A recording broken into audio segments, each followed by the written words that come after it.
I never dreamed when I went to college to come out and be a payments processing business. That was never a goal. But very quickly I realized that's who I needed to sort of become. And that's what I did. Welcome to Dental Momentum, the podcast dedicated to lively discussions on business and financial strategies tailored for dental business owners. At Duckett Ladd, we're committed to transforming your business journey and supporting you at every stage. Join us as we delve into the keys to long-term practice success, from cutting-edge accounting and strategic tax planning to personalized business strategies. Together, let's propel your dental practice forward with unstoppable momentum. What's up, buddy? Man, another good one. Every time. I mean, you find really great people in the dental industry, and that's one thing I love about it is the network and getting to know people. And I got to say, the guy that we talked to today is a master at building relationships, being authentic, genuine, and getting to know people and kind of leading with a servant's heart. Just an awesome guy and a great conversation.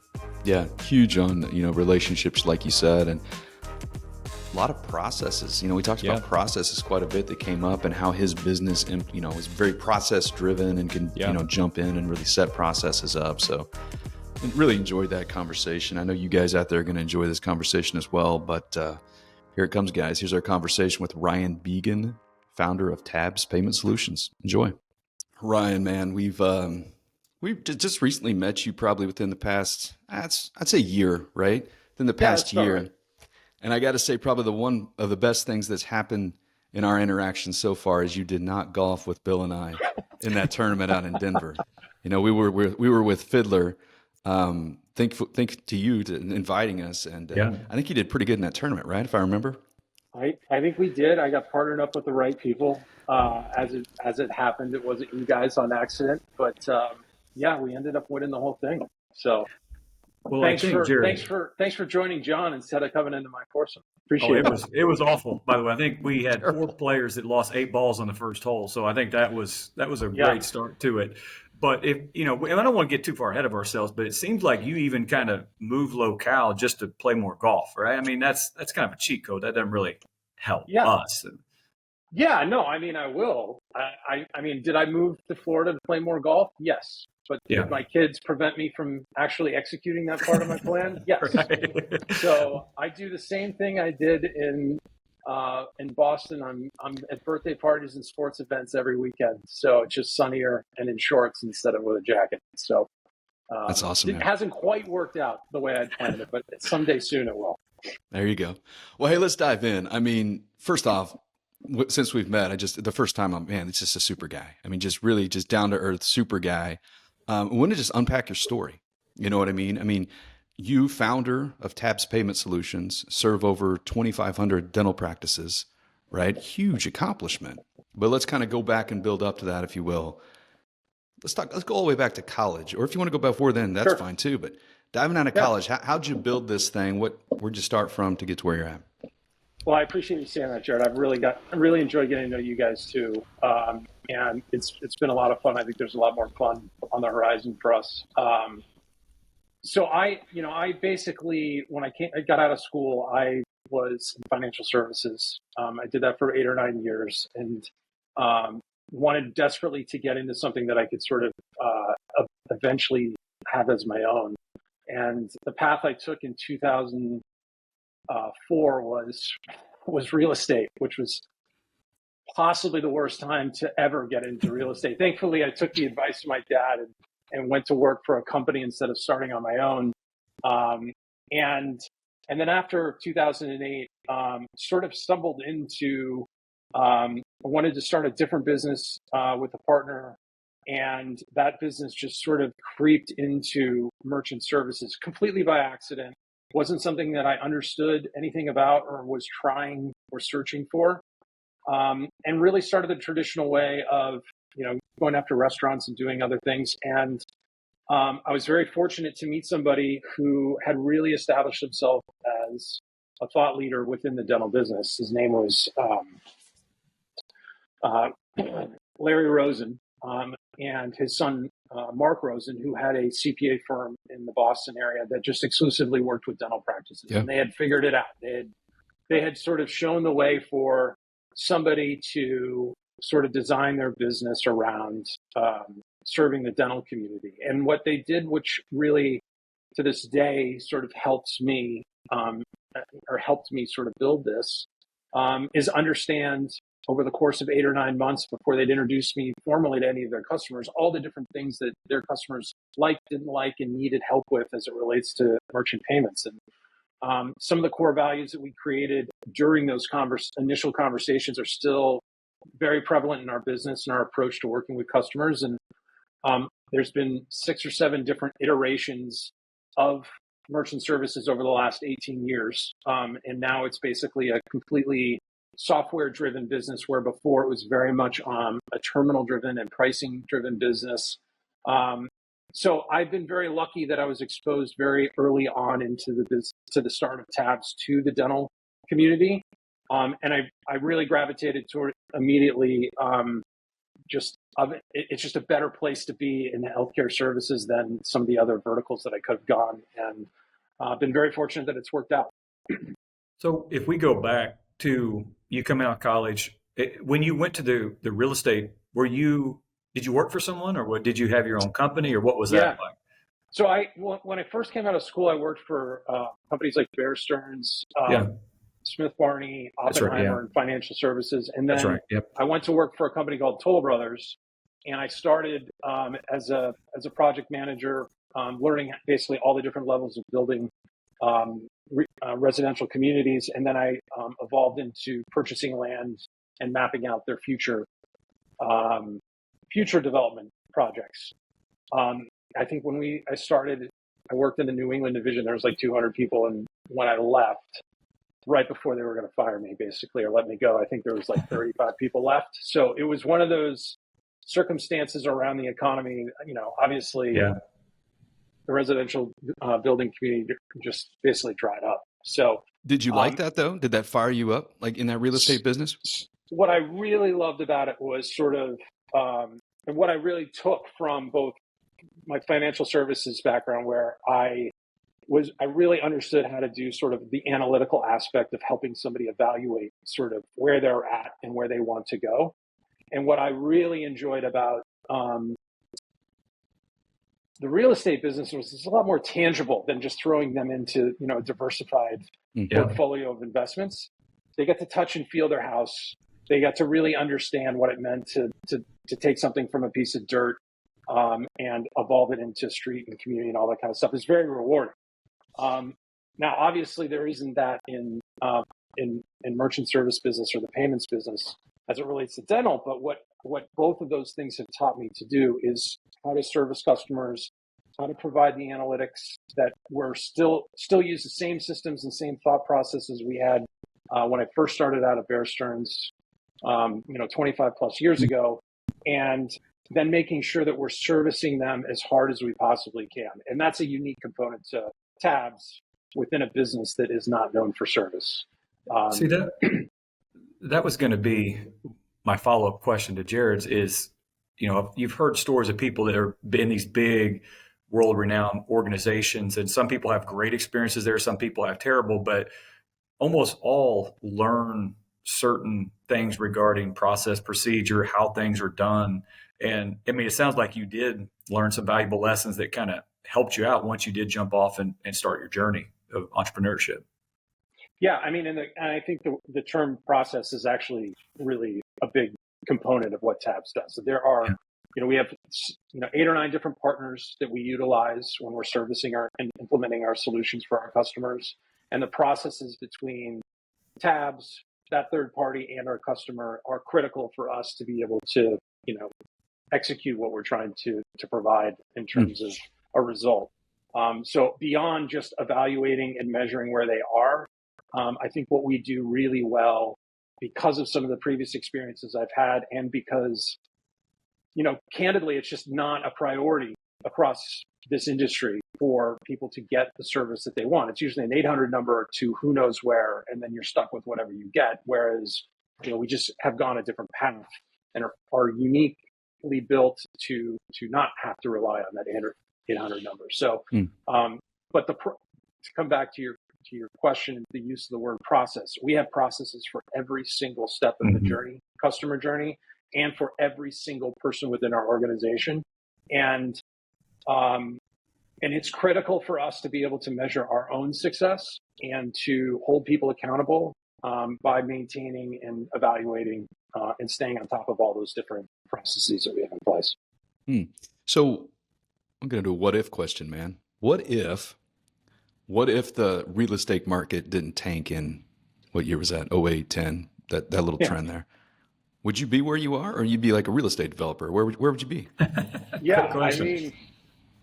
Probably. Maybe. I'm probably better at this than I was at real estate development at the time, but it was really one of those, the stretches of real estate development where it was hard to determine if you were good or bad because it was bad for everybody. Yeah. But no, I loved it. Truthfully, I loved it. There were things about it that I was better at than others, but it's a great question. I've never really thought about it. I didn't, I've been very lucky that I've surrounded myself with a lot of people who are entrepreneurs just by accident in my life. And so I've sort of, by watching them, there's no looking back once you start. And I never dreamed when I went to college to come out and be a payments processing business. That was never a goal. But very quickly I realized that's who I needed to sort of become. And that's what I did. So it's a great question, Jared. I never really thought about it, but maybe. What if questions are stupid? Yeah. But I mean, no, it makes you think, I have to tell you, it's interesting. And I do wonder, well, let me put it to you this way. If at some point when I retire, which is a long ways away because I have young kids, there's always been an interest in going and doing some sort of small real estate function. So I'm still interested in it. Well, I think that's a great what if, and it kind of feeds into a question I have. And it kind of gets back to the fact that you were with these companies, and now granted, we were having turmoil and you said you might have been laid off anyway, which who knows, but to jump off into like an entrepreneurial journey, I mean, that still takes some risk, right? I mean, have you always been in your mind wired to want to be an entrepreneur and to want to have your own business, or was it just something you kind of fell into? Always. My dad was by all intents and purposes, a very successful corporate person in the insurance business. And I just always remembered how much I appreciated what he did and how much I didn't want to do that. And but I always wanted to have more control over, when I worked, where I worked, how I lived, all those different things. And so I always gravitated towards wanting to have a business. And I had explored a couple of different things before I landed into TABS. And so I think it was always an interest of mine to be an entrepreneur. Yeah. So let's go into a little more detail from when you jumped off the real estate and then TABS. And I want to jump into TABS too. And let's talk about what you do, to help businesses there, or dental practices. You stopped working at the real estate company. Who did you meet, and what were they doing? Like, go into detail a little bit there. Yeah. So I was in complete, I was single in my mid-30s, completely like restart, panic, no idea what I was. Control delete, man. Let's reboot. Yeah. Yeah. No, I mean, I was searching for something, knowing that I wanted to do something on my own and create my own business. And I had a family member who's a very successful executive in the gaming business, something I knew absolutely nothing about. And he had an ambition to start a company to export and to do some different things within the gaming business. And it did not pan out for me within that space. But during the time that I had started to consult and work with him to kind of explore whether or not it was a good fit, we stumbled on to this merchant processing company who had been knocking on his door for years, trying to get him to introduce them to the different casino opportunities. And so, like it happens, he signed up 3 or 4 enormous accounts with no effort whatsoever. And I said, boy, this just sounds like this is the easiest job I've ever had. We had a restaurant chain of like 50 locations, 3 huge livery companies in the Southwest. And we were all of a sudden making great money. And I thought, this is great. And I think it was another 6 or 7 months before we opened up another account, because it's the furthest thing from an easy business to be in. It at the time was nothing less than a widget. And it was just basically who could save somebody a nickel here or there. Mm-hmm. It's totally changed now. It's completely changed. It's a business tool now if it's being used properly. But at the time, it was exactly that. So that's kind of, like I said, I just really kind of stumbled into it. I didn't have any interest at the same time of going into the gaming business. And then this sort of gave me the opportunity to start something for myself because it had already sort of happened. And we had a little bit of traction. And then I just ran towards it when I came back to Boston and met with Larry and his son, Mark. And then we got, sort of full throttle into the dental business. So let's kind of jump in there when you kind of connected up with the Rosen Group.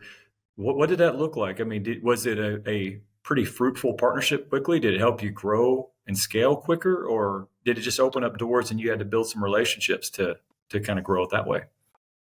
Well, I had known them for a long time. So their older, another son of Larry's, Steve, was a classmate of mine in high school, and so Mr. Rosen, who I'll refer to him now as Mr. Rosen, basically punished me for a good year to make sure that I was actually going to stick with this and I knew what I was doing. Yeah. And so he put me through the paces, which turned out to be a really generous thing for him to do. For me to really get in and understand. He brought me to a bunch of different conferences. He made me sit down and do a bunch of different things that I wouldn't have ever thought to do for his clients, to understand a little bit more about sort of their business, their operations. And then we together put this list of 5 things that we wanted to solve for everybody. We wanted to, at the time, people were getting stuck in these terrible lease agreements that were really expensive and prohibitive for anybody moving. So we basically decided we're going to give equipment at no cost to eliminate that. And then these contracts at the time would be somewhere between 3 to 5 years with a huge penalty of close to $1,500 if you were to leave. So we decided to get rid of contracts altogether. But the biggest and the most significant problem was the fact that, and this is still the case today, if you sign an agreement with a merchant service company of any kind, it doesn't matter if it's Bank of America and Wells Fargo, if it's WorldPay on your EagleSoft or any of the different partnerships that you have with practice management software, they can increase the rates at will, basically. There's no limitations. And that's the same thing with ours. Our agreements have that too, because everybody's on the same 6 platforms. But we decided then, and we still have not done it in the 18 plus years that we've been in business, we're never going to raise our customers' fees. And so we took those 3 things along with better customer service, and then added not too, very shortly after that, like within a year, we were going to maintain, a lot of compliance and security. And those 5 things we just hammered to everybody. And really what we learned was, not surprisingly, if you think about it, nobody really understands anything or cares to understand anything about merchant services, right? There isn't a chapter in the dental school experience that talks about merchant services. The only thing that dentists typically know about, or owners of practices know, is that it's frustrating, it's expensive, and when there's a problem, more times than not, they have a hard time trying to figure it out. And so that's how we started out. We just would go and basically talk about those things, tell them we're going to alleviate some of their pain points, and it really worked. And the education of how the pricing works and how the system works and all that kind of stuff was really, we told them how crummy a business it was. I still tell people today it's a D+ business. It's the truth. It is. So we kind of ran against the grain about how we were going to do this with both Larry and Mark's advice. And all those things still hold true today. We do all of that. We just are a lot more sophisticated in what we're delivering through some different software products. Well, you've said it several times, right, that merchant services might not be sexy, right? It might not be the sexy thing to look at, but I mean, you're doing something right. You're serving 2,500 dental practices plus. What's your differentiator? You know, what are you doing different? I mean, this is a perfect example of going into a business and finding their pain points and being like, Yeah. okay, you hate that. So Right. we're going to do that. Is that the differentiator, or what else is like getting those practices to sign up?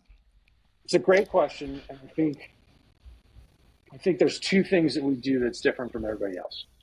First of all, the initial conversation we have with everybody is similar to what I just said to you. Let's expose what you're either dealing with right now or what is the risk of signing up with somebody new, right? And let's address that head on.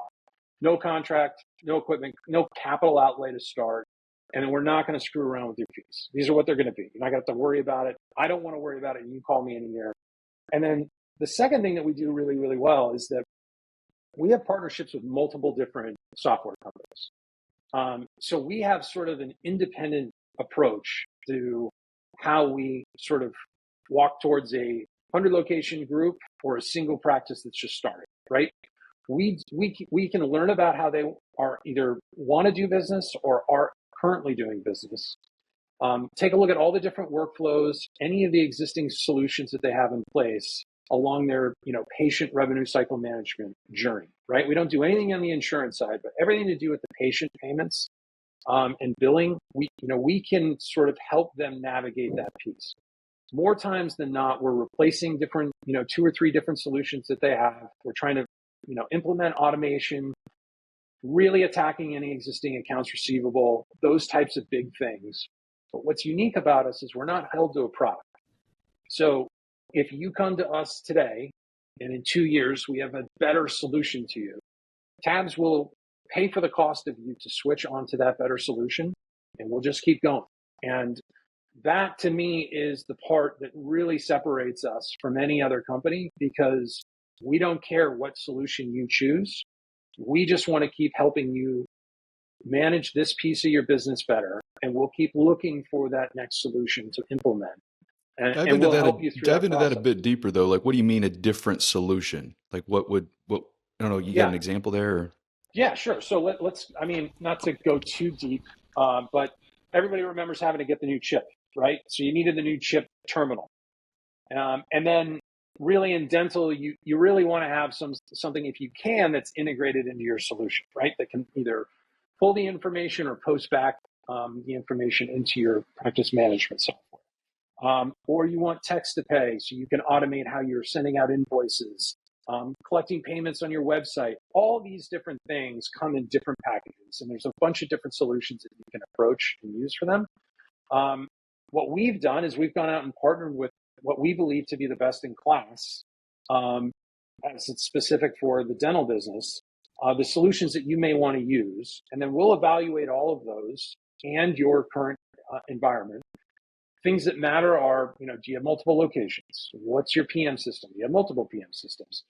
What are the different solutions that you're using to communicate payments to your customers, that type of stuff? How are you sending out paper invoices? All these different things that are going on will help you sort of measure and evaluate.